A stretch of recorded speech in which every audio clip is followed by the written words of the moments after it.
Okey. Dua putih. Penguin game. 2 putih.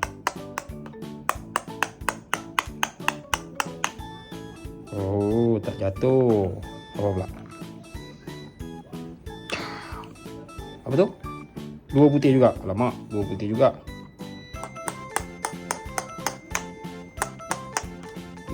Dua Mana putih. boleh? Kenapa? Okey, so pula. Buat.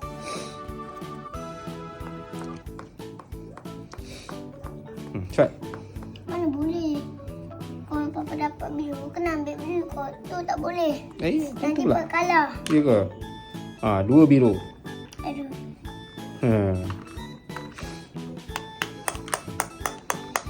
Kita tengok siapa yang kalah.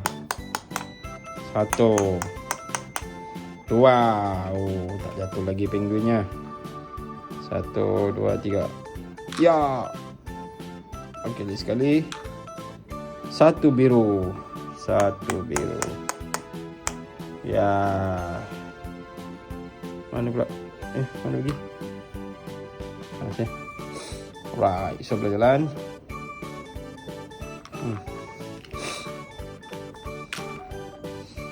Dua biru.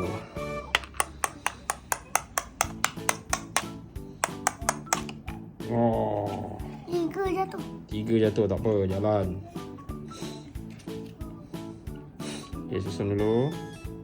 4, 5, 6, 7. Okey, berapa pula jalan? 1, 2, 3. Cah. Lagi sekali. Cah. Alamak, 1 putih, 1 biru. 1 putih. 1 biru. Ya, okey. So pula. 1 biru.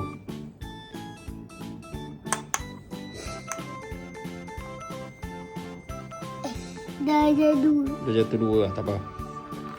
Okey, jalan. 1, 2, 3. Ya. 1 putih. 1 putih Mana nak ambil 1 putih ni? Ya. Mana Haji? Kenapa? Alamak. Jatuh 3. Papa punya. Okey, jalan pula.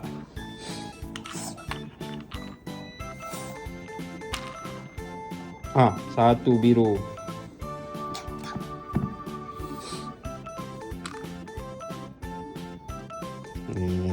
Ni nak ambil tu. Alamak, dapat 3. Hati-hati. Okey, jalan 1, 2, 3. Okey, lagi sekali. 1 putih. 1 putih Alah, kalah. Yusof menang. Menang. Jom pasang balik.